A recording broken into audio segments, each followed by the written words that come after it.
A broken, overworked waitress whispers, "I'll sleep in my car tonight," believing no one cares, until the hidden king of vampires hears every word. To save her, he breaks his oldest law and steps out of the shadows, drawing the wrath of his own kind. One sleepless night turns into a battle between ancient rules and unexpected compassion that could change both their worlds forever. You know those nights when the city feels tired, but one small corner is still fighting to stay alive. This is about one of those corners, and the king of monsters who walked into it looking more lost than the humans he secretly protected. Rain slid down the glass like slow tears, turning the streetlights into blurry halos. Inside the all-night diner, the air smelled of burnt coffee, dish soap, and something that tried very hard to be hope. It was nearly 3 in the morning, the hour when even the bravest lies start to sound thin, and that was when he arrived. He pushed open the door without a sound. The little bell above it chimed once and then went quiet, as if it understood something powerful had just stepped inside. He wore a dark coat that caught the neon light like wet silk, and his pale hair flowed over his shoulders, too perfect for this tired, fluorescent place. His eyes, though, those were the problem. They were calm, watchful, and far too old for the face of a young man. His name in forgotten languages was Arian, king of the Night Court, ruler of a kingdom that no human had ever seen and most monsters had learned to fear. Here in this city, they thought he was just a strange, rich insomniac who liked late night walks. That suited him, a king who wanted to be invisible. He chose a booth in the far corner where he could see every exit without turning his head. The vinyl seat hissed softly as he sat, and for a moment he simply listened. He didn't listen the way you and I do. Arian heard the city like a symphony, the steady heartbeat of the cook in the kitchen, the jittery pulse of the truck driver scrolling through his phone, the slow, heavy rhythm of the cashier trying not to fall asleep. And then there was her. Her heartbeat sounded tired but stubborn, like a drum that refused to stop even when the song was clearly over. She moved between the tables with a notepad in her hand and a smile that kept cracking at the edges but never quite broke. Her apron was stained with coffee and ketchup, a name tag pinned crooked over her chest, Lena. Arian watched the way she refilled a lonely old man's cup before he even asked, how she slipped an extra packet of sugar to the college kid counting coins, how she apologized to a rude customer and meant it, even when she shouldn't have to. Kindness, he thought, is the only magic humans still remember how to use. She reached his table last. "Hey there," she said, tucking a loose strand of hair behind her ear.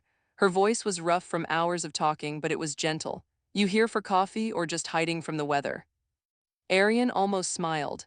For a moment he forgot the centuries behind him, the throne made of shadows, the court that waited for his command. "Both," he answered, his voice low and steady.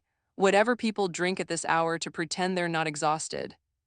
That drew a real small smile from her. "So coffee, strong, black, questionable for your health, perfect for your soul," she wrote quickly, even though there were only 3 other customers in the place.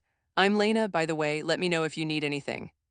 He didn't need anything, not coffee, not warmth, not rest. His kind did not sleep the way humans did. But he nodded anyway because it made her shoulders relax, and for some reason that mattered. When she walked away, Arian let his eyes close for a second. He had come here tonight to be alone with his thoughts. The night court had grown restless. Younger vampires challenged his rules, his law that no human blood would be taken without consent, that the city would remain safe under his watch. A king who refused to be a monster confused them. Some even wanted war. He was tired of power, of fear, of being a legend in the shadows and a stranger in the light.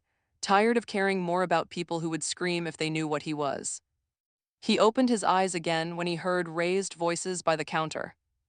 "Come on, sweetheart, just give me a smile. Night's too long to be this boring." A man in a stained hoodie slurred, leaning over the bar. His drink smelled like cheap whiskey and bad decisions. Lena laughed it off at first, professional and polite, but Arian heard the slight quickening of her pulse. "Sir, I still need to close out your bill," she said, edging back just a little. "Then you can head home and sleep this off, okay?" The man's hand reached across the counter and caught her wrist. Not hard, not brutal, just enough that she had to pretend it didn't scare her. For the first time that night, the king moved. He was at the counter so fast that no human eye tracked the distance. To anyone watching, it only looked like he had stood up and suddenly been there, a silent, pale figure between Lena and the drunk man. "Let go," Arian said quietly. The drunk man turned, annoyed. He looked up into Arian's eyes and froze. There was nothing obviously violent in the vampire king's face. No bared fangs, no red glare, just a depth, a weight, an ancient patience that made most mortals feel suddenly very small. The man's fingers unclenched. He stepped back, muttering, the fight draining out of him like air from a punctured tire. Yeah, I'm going, he grumbled, grabbing his jacket with clumsy hands. Didn't mean nothing. Lena rubbed her wrist, surprised. It's okay, he's a regular, she started to say, but the lie tasted bad, even she could hear it. Arian turned slightly, giving her space. No one should touch you like that, he said. There was no anger in his tone, only a quiet certainty, as if he was stating a law that existed long before this diner and this night. Her eyes met his for a moment, and something heavy in her expression softened. Thanks, she whispered. You didn't have to step in. Maybe that was why he had done it. Because for centuries he had watched humans hurt each other and told himself he wasn't allowed to interfere. A king must stay above the world to rule it. But standing there in a sticky floored diner at 2:40 a.m., looking at a tired waitress trying to convince herself she was fine, the old rule felt cowardly. He went back to his booth. The cup of coffee waited for him, steam curling up in fragile threads. He wrapped his hands around it for show, feeling the heat lick at skin that should have been cold. His body remembered human warmth long after his blood had forgotten. From across the room, he watched Lena. The way she kept working, even though he could hear the tiny tremor in her breath. The way she still said, of course, and thank you, and no problem, even when people barely looked at her face. Around 2:50, the truck driver left. The old man dozed off and then woke himself up, startled, and shuffled away with a guilty wave. The neon sign in the window buzzed and flickered, threatening to give up. Outside, the rain softened to a mist, the kind that creeps into your bones when you're already cold on the inside. Lena checked the clock, sighed, and untied her apron. Only the cook remained in the back, humming quietly to an old song. She stepped behind a narrow pillar near the door, pulled out her phone, and dialed a number with fingers that trembled just a little. Arian did not mean to listen, but her voice came to him as clearly as if she was sitting beside him, carried on vibrations through air and glass that no human could sense. Hey, Liam, she said softly. The tiredness vanished from her tone in an instant, replaced by a warmth that surprised him. Did I wake you? A young voice answered, muffled but excited, a teenage boy from the sound of it. Arian closed his eyes to hear better. No, I'm fine, Lena lied. He could hear it in the steadying breath she took. Yeah, work ran late again. Look, don't worry about me, okay? How's the dorm? You got your books, you got food. She listened, nodding, smiling at the floor. The smile reached her eyes this time. Good, don't send me any of your scholarship money, I mean it, she said, a little sharper. Liam, listen, you are the first person in this family to get into college. You're not coming back here because of me. I can handle a couple of rough months. I've handled worse. There it was, courage that did not roar but refused to bend, humility that hid behind jokes and tired smiles, resilience standing in worn-out sneakers on a wet tile floor. He felt something twist in his chest, like an old wound remembering why it hurt. On the other end of the line, the boy said something that made Lena go quiet. Her hand slid up to wipe at her cheek, even though she tried to keep her voice steady. No, I still don't have a place yet, she admitted. The landlord, yeah, he changed the locks, it's fine, I'll crash at a friend's. She stopped, eyes closing, the lie hovered there heavy. Then she exhaled, and the truth fell out in a small, tired voice that carried across the empty diner like a confession. Okay, I'll sleep in my car tonight, she whispered. It's not that cold, I'll be okay, you just study, got it, that's the deal. I mess up my life so you don't have to mess up yours. Arian's fingers tightened around the coffee cup until the ceramic creaked softly. He remembered another girl centuries ago in a village of smoke and mud. She had given up everything for a little brother too. He had tried to save her back then. He had failed. The memory tasted like ash. In the silent spaces between Lena's words, he heard more than she said. The way her heartbeat jumped at the word car. The way she turned her back slightly so the cook wouldn't see her eyes shining. The way she forced a laugh. No, don't come here, she insisted. You stay where you are safe. I am proud of you, you know that. So proud it hurts. I'm good, I promise.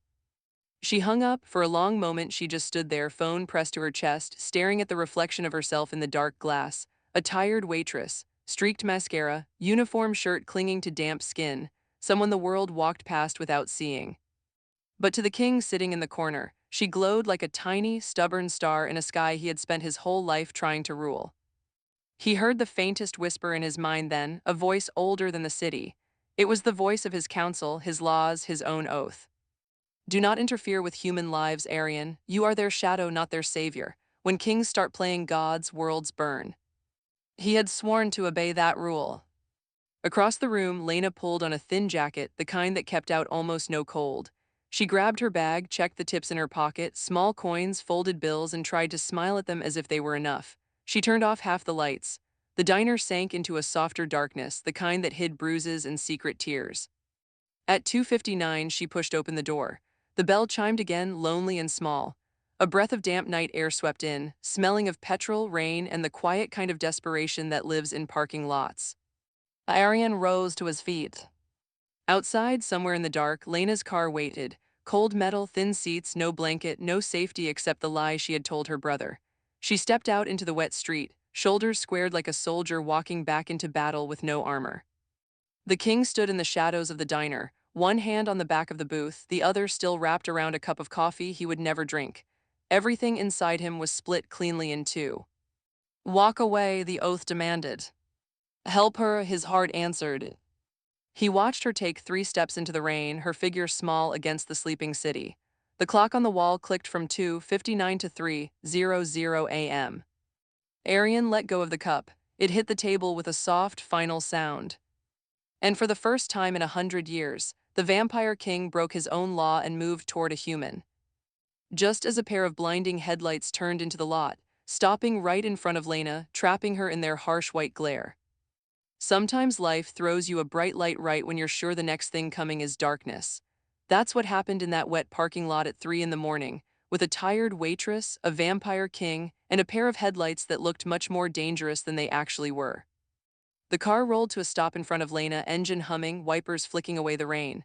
For a heartbeat, she didn't move. She just squinted into the glare, one hand going to the strap of her worn-out bag as if it were some kind of shield. Arian stood just inside the diner door, hidden from the light, his body tense. He listened, one heartbeat in the car, fast but not cruel, human, irritated but not violent. The driver's door opened with a squeak, and a man in his 40s stepped out, jacket too thin for the weather, baseball cap pulled low. "Lena," he called, lifting a hand. His voice was rough but not threatening, like someone who had been awake too long. "You Lena." She hesitated. "Yeah, that's me." The man let out a breath that fogged in the cold air. "Your brother's got a stubborn heart, you know that," he said, almost smiling. "Name's Javier, I'm your ride." "My what?" Lena blinked, the words not fitting her reality. "I didn't order a ride." "Your brother did." Javier reached into his pocket and pulled out his phone, glancing at the screen. "Liam called from campus, paid ahead, gave very clear instructions, too. Please take care of her, man. She's not gonna ask anyone for help." He shrugged, eyes kind. Kid sounded worried sick. Arian felt something loosen and then tighten again inside his chest. So the light was not danger. It was love. Love stretching across miles through a cracked phone line and a drained bank account. Lena's laugh broke out too quickly. "He didn't," she said, shaking her head. "He can't afford that. No, no, this is a mistake." "It's not." Javier walked a little closer but kept a respectful distance. He was smart enough to see how close to the edge she was. "He paid for the whole night, said if you don't have a place, I'm supposed to drive you anywhere you feel safe. Motel, friend's couch, 24-hour shelter, I don't care. He just wants you warm and breathing." For a moment, Lena's shoulders dropped, the weight of the world shifting just a little. Arian watched her face change, the way her eyes shone when she thought of her brother. This was the real her, he realized, not the tired waitress, not the fake smiles. This was Lena, the big sister who had built her entire life around keeping someone else's dream alive. Then guilt slammed into her expression like a door being shut. "He used his money," she murmured, more to herself than to Javier. Her hand went to her forehead.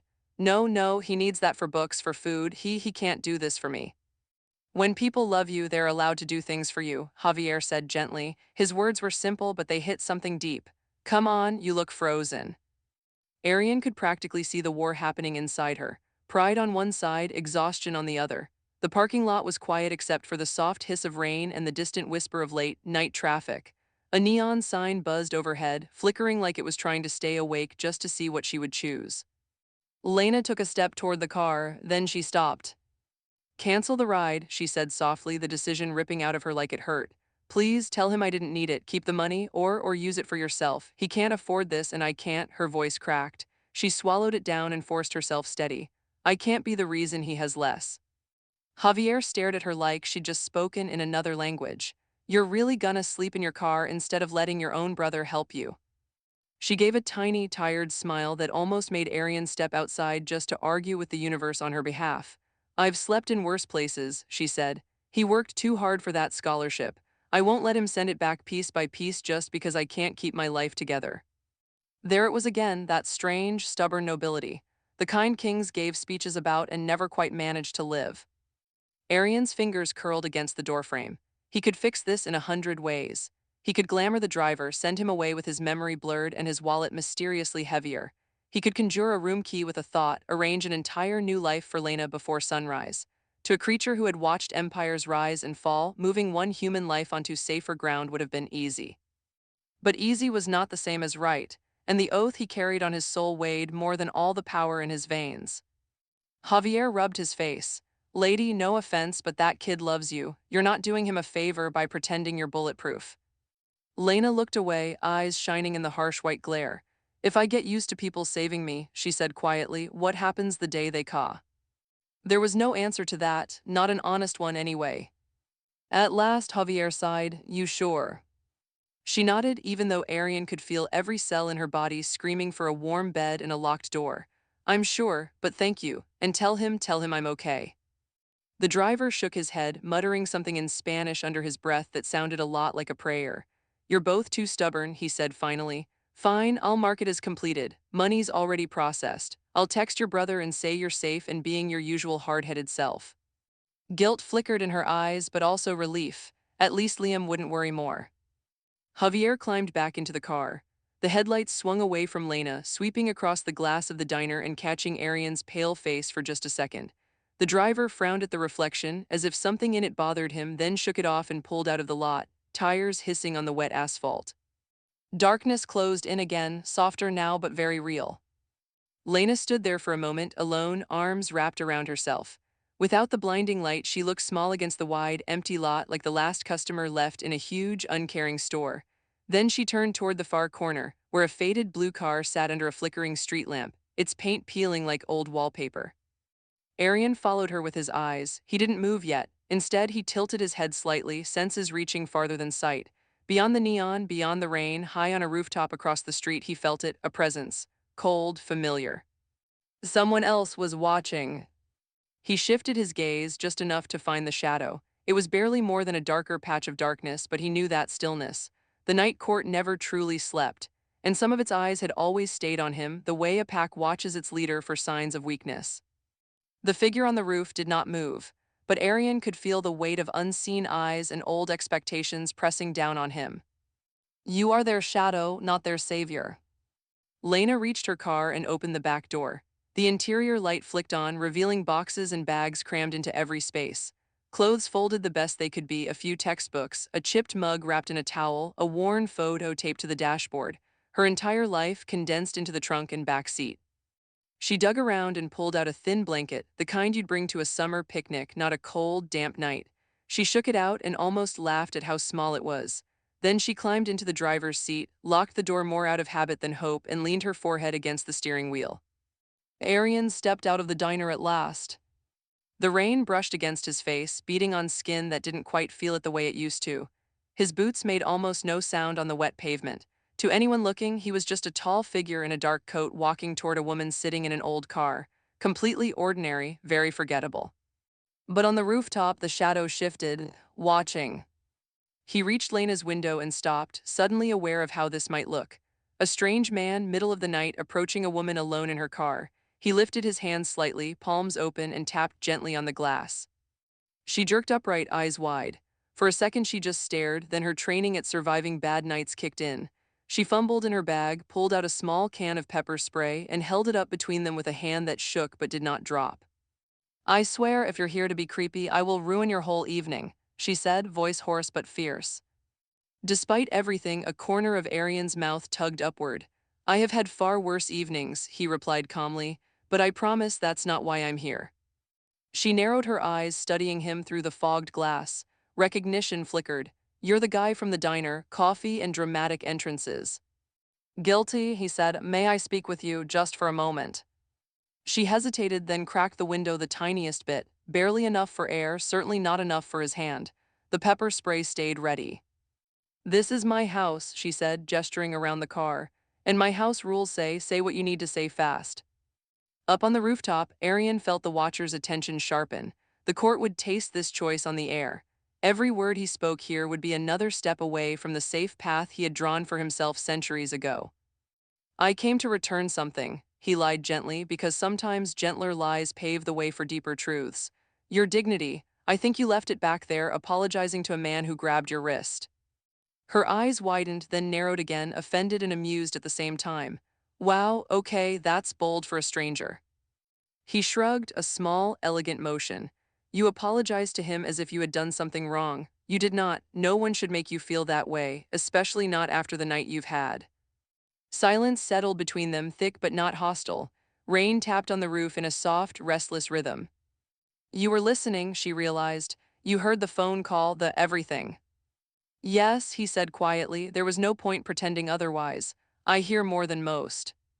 Her jaw tightened. Look, I don't need pity or judgment or some random guy's advice on my life choices. Good, Arian said.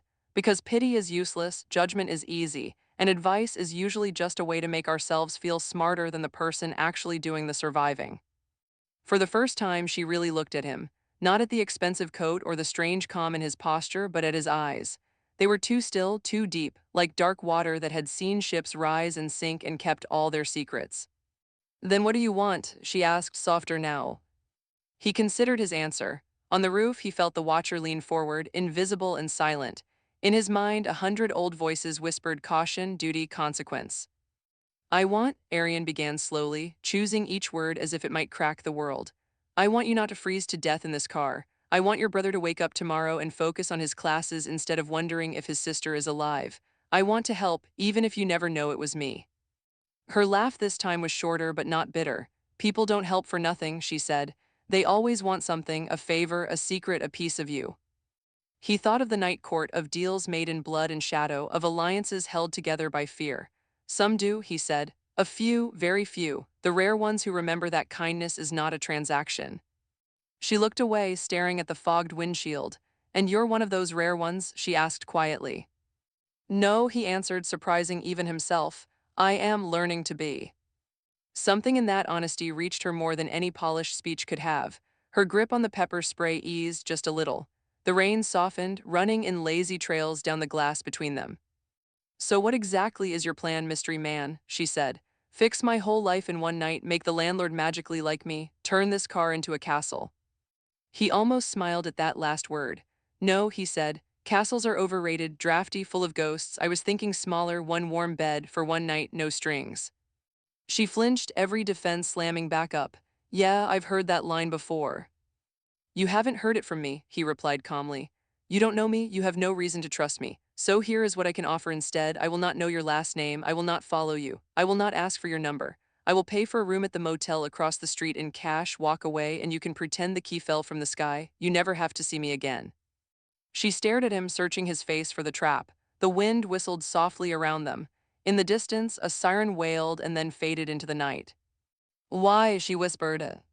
Arian looked at her through the rain and glass, this human girl with stubborn eyes and a heart that refused to ask for help even as it broke. He wanted to tell her the truth, that long ago he had failed someone like her, that he had built a kingdom on the promise never to care that much again, that tonight hearing her say, I'll sleep in my car, had cracked something in him he thought was stone. Because someone should have done it for you a long time ago, he said instead. On the rooftop, the shadow finally moved.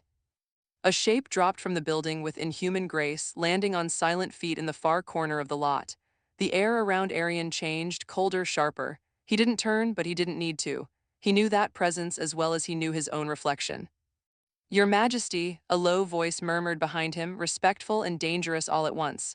The court has been looking for you. Lena's eyes widened.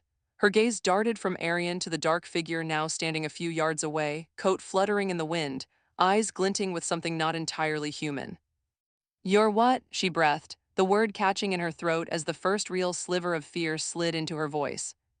Arian closed his eyes for a fraction of a second, feeling the weight of two worlds and one fragile human life balancing on the edge of what he chose to say next. Fear has a very particular sound when it first appears in someone's voice.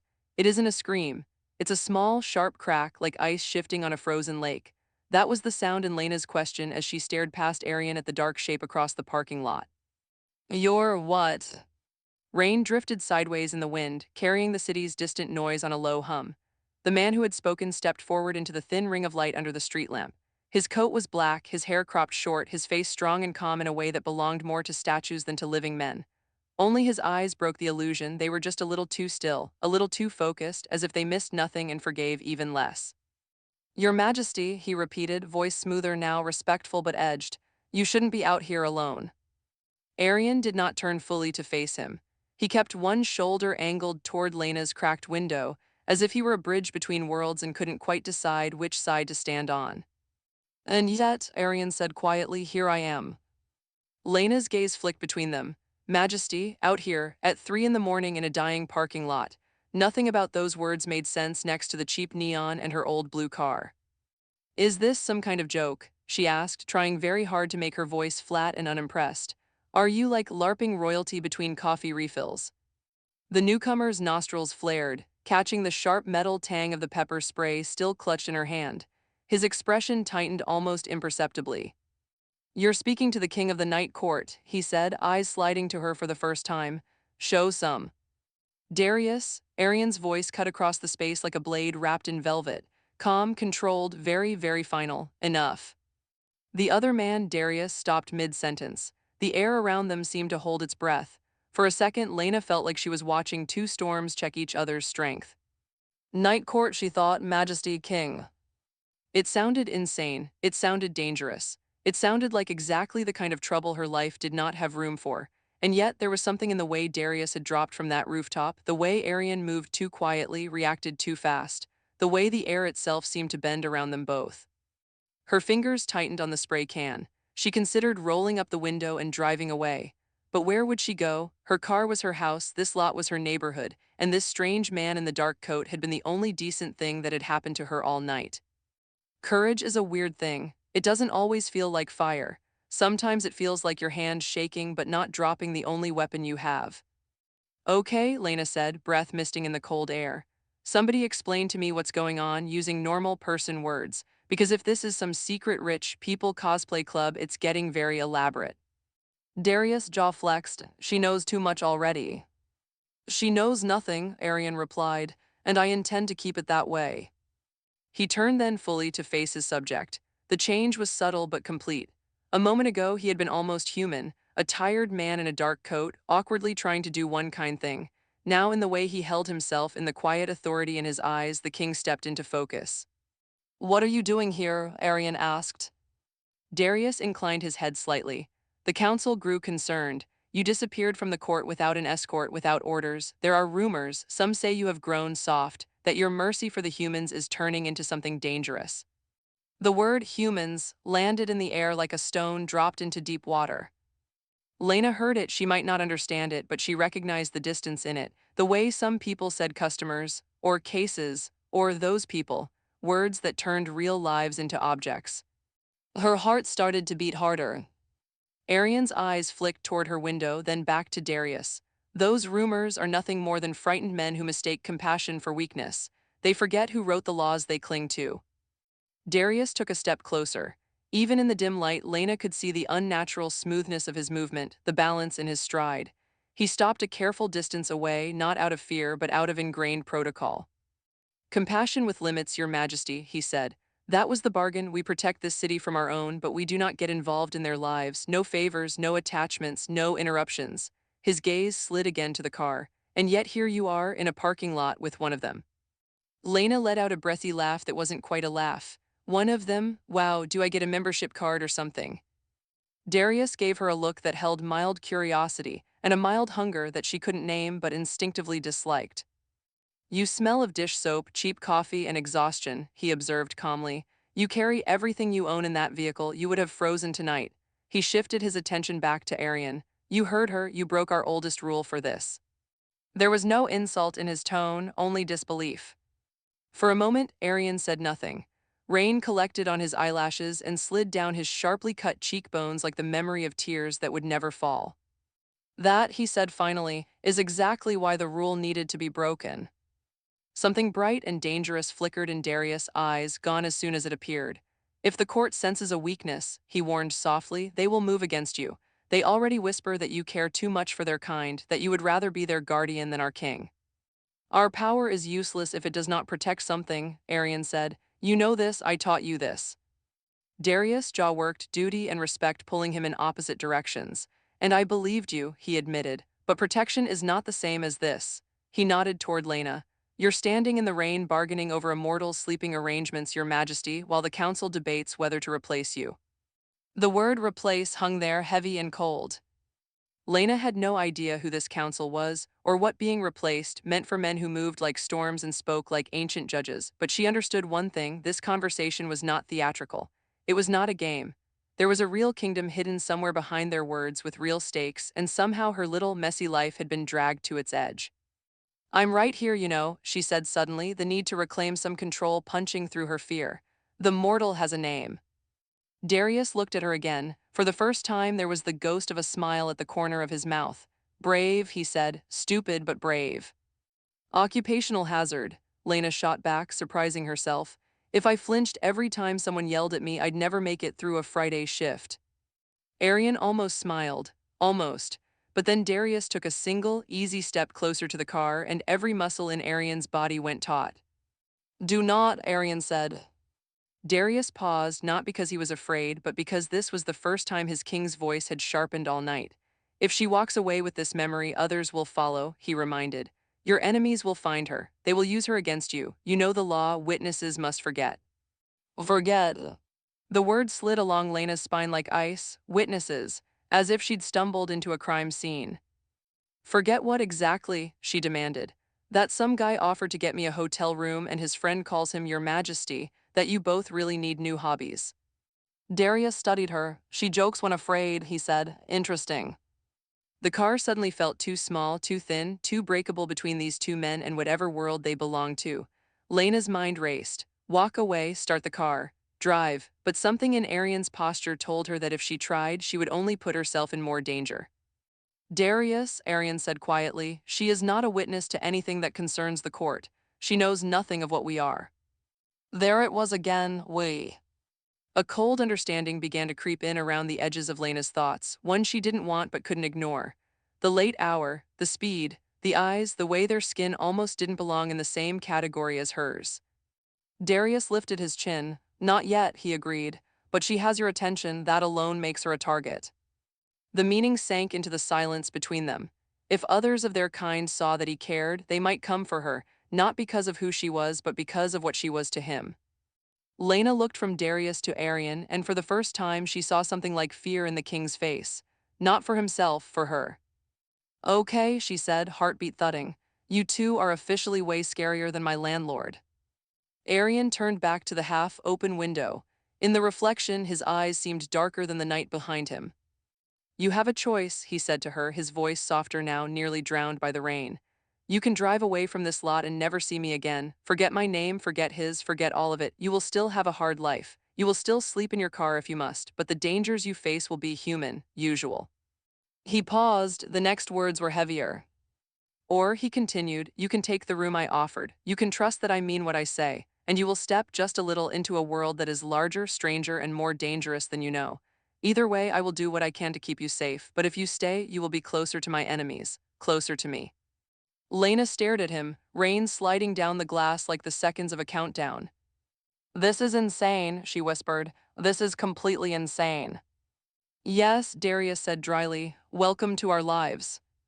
She should go, any rational person would go, but rational people also stayed with terrible landlords because moving was complicated or skipped meals to pay someone else's tuition. Rational wasn't what had brought her this far, stubborn love had. And stubborn love was exactly what she saw, twisted and worn and buried under centuries, in the way Arian stood between her and his own kind. Here's the thing, Lena said at last, breath shaking. My whole life people have told me I'm on my own, that if I want something better I have to claw my own way up. And I tried, hard, I'm still trying. But tonight I am tired enough to accept a miracle if it knocks on my window. She gave him a look, half scared, half defiant. So if you're lying and this is some bizarre setup, congratulations, you picked the one night I don't have the energy to run. But if you're not lying, she swallowed. Then I'm going to choose to believe that somewhere in this insane city, somebody actually means it when they say no strings. Darius stared at her like she was some new, confusing species. Arian simply listened. And when she finished, something in his shoulders eased, like a weight he'd been carrying for centuries had shifted just a little. Very well, he said quietly. Stay in the car, lock the doors, do not open them for anyone but me. I will be back in 5 minutes with a key. You will walk straight from here to that motel room, no detours. And if something happens in those 5 minutes, she asked. He met her eyes, letting just a fraction of his true power slip into his gaze. The air around the car seemed to thicken, humming with a quiet, electric promise. Then, he said, the thing will regret it. He turned away, coat swirling softly around his legs, and started toward the street. Darius moved to follow. We need to talk, Darius said under his breath. The council. Wait for me in the alley, Arian replied, never breaking stride. You will have your answers. The two figures split, the king heading toward the small, glowing motel sign across the road, the lieutenant melting into the shadowed gap between buildings. For a moment, Lena was alone again in her car, the world suddenly too quiet after the weight of their presence. She locked the doors, checked them twice, then 3 times. Her breath fogged the glass, her heart wouldn't slow down. Okay, she whispered to herself. Okay, you wanted a miracle, you gotta, whatever this is, don't freak out, don't. Something moved in the rearview mirror. At first, she thought it was just a trick of the rain and neon, a shadow slipping where no one could be standing. But then the temperature inside the car dropped, like someone had opened a door into winter. The tiny hairs on her arms stood up. She turned her head slowly, every instinct screaming to look and to not look at the same time. Behind her car, at the very edge of the lot where the light from the street lamp died, another shape had appeared. Thinner than Darius, taller than Arian, its posture wrong somehow, too loose, too eager. Its eyes, when they lifted, caught the light in a way no human eyes could, reflecting a pale, hungry gleam. He wasn't with the king. He wasn't with the court. He was something else. The stranger took one step toward her bumper, lips pulling back in a smile that showed just a little too much tooth. Lena's fingers closed around the pepper spray again, even though some part of her knew it wouldn't help. Out on the street, halfway to the motel, Arian froze. He didn't hear a scream, he didn't need to. The night itself told him, the sudden spike of Lena's heartbeat, the shift in the air, the faint, unmistakable scent of another predator entering his territory without permission. Darius felt it too in the alley, his head snapped up, eyes narrowing. Rogue, he hissed. Arian turned so fast the world seemed to smear around him. For a split second, his human mask burned away completely, and the thing that ruled the night court looked out from his eyes. Across the lot, the thin man's hand pressed lightly against Lena's trunk, as if he were feeling the metal for a pulse. Arian moved. One moment he was a dark silhouette on the street. The next, he was a blur cutting through the rain, the air cracking around him with the sudden, silent violence of his speed. Lena barely had time to register the impact as something slammed into the side of her car, not metal but movement, rocking the vehicle on its wheels. She gasped, grabbing the steering wheel for balance. Outside, 2 shadows collided in a flash of motion too fast for human sight.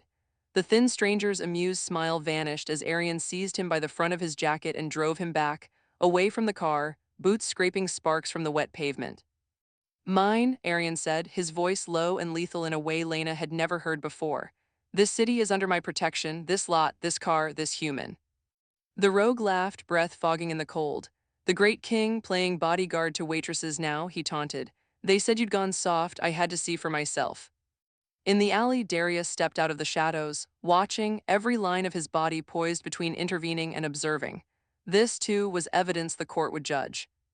Inside the car, Lena stared, heart banging against her ribs, as the truth finally crashed over her in a single, impossible wave. Arian wasn't just strange. He wasn't just kind. He wasn't just dangerous. He wasn't human at all.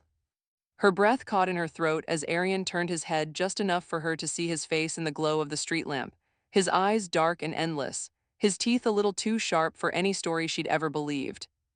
And in that frozen moment, as protector and predator locked eyes over the roof of her rusted blue car, she realized that whatever happened next would either save her life or change it forever.